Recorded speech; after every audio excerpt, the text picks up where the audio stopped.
Hi అండి, welcome back to our channel. So ఈ video అయితే చాలా యూస్ఫుల్ ఫర్ ద బిగినర్స్ అండి. సో బార్డర్ డిజైన్స్ వేయడం ఎలా, ఇక్కడ వచ్చేసి చూడండి. ఇలా బార్డర్ డిజైన్స్ ఇది మనం వేసిందే కస్టమర్కి. సో బార్డర్ డిజైన్ వేసేటప్పుడు కొత్త వాళ్ళు మిషన్ మీదే డైరెక్ట్ అటాచ్ చేయడానికి భయపడి, సో ఇక్కడ ఏంటంటే ఇలా ఎంత ఉంది బార్డర్ అనేది చెక్ చేసుకుని, సరే ఇది 3.5 4 ఇంచెస్ ఉంది కదా, బార్డర్ అనేది ముందే మనము శారీలో వచ్చిన బార్డర్ని ఇలా కట్ చేసేసుకొని నార్మల్ మిషన్తో అటాచ్ చేసుకుందాం అనుకుంటారు. బట్ అలా చేయకూడదండి, ఎందుకో నేను చెప్తాను. సో ఇప్పుడు చూడండి, ఇలా ప్లెయిన్ ఏదైనా మనం క్లాత్ అటాచ్ చేస్తే నో ప్రాబ్లం అండి. బట్ ఇక్కడ వచ్చేసి ఈ బార్డర్ని మీరు కరెక్ట్గా అబ్జర్వ్ చేస్తే బార్డర్లో అనేది డిజైన్ ఉంది, స్ట్రైట్ లైన్స్ ఉన్నాయన్నమాట. అండ్ ఇంకా కింద కూడా చూసినట్టయితే మ్యాంగో షేపు ఇలా మనకి డిజైన్స్ అనేవి ఉన్నాయన్నమాట. సో మనం ముందే మిషన్ పైన అటాచ్ చేస్తాం నీట్గానే, బట్ అది ఎప్పుడైతే మనం ఫ్రేమ్ సెట్టింగ్లోకి వచ్చేస్తామో ఆ ఫ్రేమ్ సెట్టింగ్లోకి వచ్చినప్పటికీ మనకు డిజైన్ ఎగ్జాక్ట్గా అదే లైన్ పైన రాకపోతే ఫినిషింగ్ అనేది పోతుంది. సో ఎలా అటాచ్ చేయాలనేది ఇక్కడ నేను చూపిస్తున్నాను చూడండి. సో దీనికైతే ఫస్ట్ మనము ఒక నార్మల్ స్టిచ్ అనేది వేసుకోవాలండి. ఫస్టే నార్మల్ స్టిచ్ వేస్తుంది మనకి మిషన్. సో ఇలా అయితే మనం ఫస్ట్ ఒక స్టిచ్ అనేది వేసుకోవాలి. ఇది ఎందుకు వేసుకోవాలి అంటే హ్యాండ్ మనకి ఎక్కడి నుంచి ఎలా వస్తుంది. సో చూసారు కదా, ఆ తర్వాత మళ్ళీ జీరోలోకి క్లిక్ చేసి ఏం లేదండి, స్టిచెస్ బ్యాక్కి రావాలంటే స్టార్టింగ్ పాయింట్కి తీసుకొని వచ్చేస్తున్నాం అనమాట మనము. సో ఇప్పుడు ఎక్కడైతే మనము స్టార్టింగ్ ఉందో అక్కడ పట్టుకోవాలండి గట్టిగా. ఇలా కొంచెం పడగానే అక్కడి నుంచి చేయి తీసేసి మీకు ఆల్రెడీ పడిపోయిన స్టిచ్ ఉంటుంది కదా, ఆ స్టిచ్కి లైన్ అనేది గట్టిగా గుంజేసి నీట్గా పట్టుకోవాలి.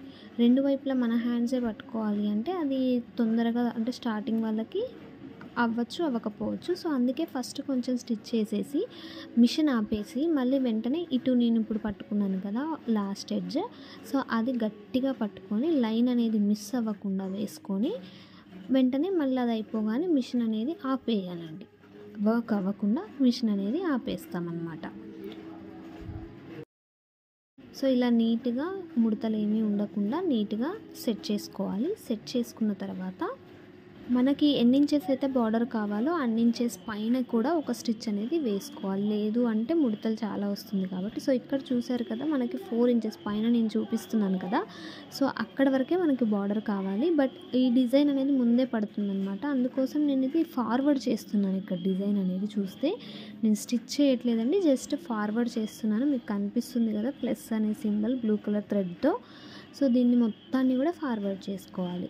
ఇప్పుడు పైకి వెళ్ళిపోయింది డిజైన్. సో పైన కూడా ఫస్ట్ అనేది చిన్న చిన్న పూలు వేస్తుంది. సో ఆ పూల డిజైన్ కూడా మొత్తం ఫార్వర్డ్ చేస్తున్నాను. సో మీరు మంచిగా అబ్జర్వ్ చేయండి. నెక్స్ట్ కింద వేరే థ్రెడ్లోకి వెళ్ళిపోయింది, సో అది కూడా వేస్తుంది. అది కూడా నేను ఫార్వర్డ్ చేసేస్తున్నాను కింద వచ్చే డిజైన్ మొత్తాన్ని. ఇప్పుడు డైరెక్ట్గా పైకి వెళ్ళిపోయిందండి.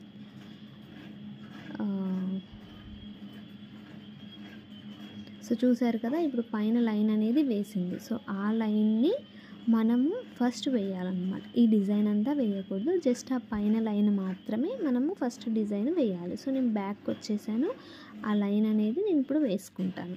సో చూడండి ఆ లైన్ ఎలా వేస్తాను. ఇప్పుడు మళ్ళీ స్టిచెస్ అనేవి బ్యాక్ వచ్చేసాను కదా.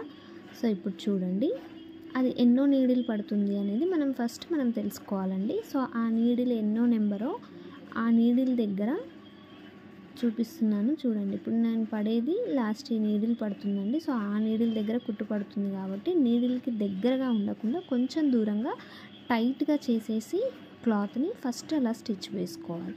సో అది స్టిచ్ వేస్తూ ఉంది కదా, క్లాత్ని అయితే మనం గట్టిగా అని పట్టుకోవాలి. యాక్చువల్లీ ఇక్కడ నేను వీడియో ఆన్లో ఉందనుకొని స్టిచ్ వేసేసానండి, తర్వాత చూస్తే వీడియో ఆన్లో లేదు. సో అందుకోసం నేను మళ్ళీ మీకోసం అదో కొంచెం స్టిచ్ వేసి చూపించాను అనమాట. సో అందుకోసమే మీకు ముందే స్టిచ్ చేసి కనిపిస్తుంది వీడియోలో. సో ఇప్పుడు థిక్ స్టిచ్ అనేది వేయాలన్నమాట. సో చూస్తున్నారు కదా వీడియోలో లాగా థిక్గా ఉండే ఒక స్టిచ్ అనేది ఆటోమేటిక్గా వేసేస్తుంది. ఈ స్టిచ్ వేసుకోకుండానే మనం డిజైన్ అనేది స్టార్ట్ చేసుకోవచ్చు వెళ్ళిపోయి. బట్ ఇలా వేయకపోతే ఏంటి అంటే ఆ ఫ్లవర్స్ పడేటప్పుడు ఒకవేళ అదేమైనా గుంజినట్టు అవుతే ప్రాబ్లం అనమాట. సో నేను థిక్ స్టిచ్ చేసేసాను, మళ్ళీ బ్యాక్ వస్తున్నా చూడండి. థిక్ స్టిచ్ వేసేసి మళ్ళీ స్టార్టింగ్ పాయింట్కి వచ్చేస్తున్నాను. బ్లౌజ్ అనేది వర్క్ స్టార్టింగ్ పాయింట్కి వచ్చేసాను. సో ఇప్పుడు వర్క్ అనేది మళ్ళీ మనం స్టార్ట్ చేస్తామన్నమాట. చూసారా ఫైనల్గా అవుట్పుట్ ఎంత బాగుందో. మరిన్ని వీడియోస్ కోసం ఛానల్ని సబ్స్క్రైబ్ చేయండి. Thank you. బై.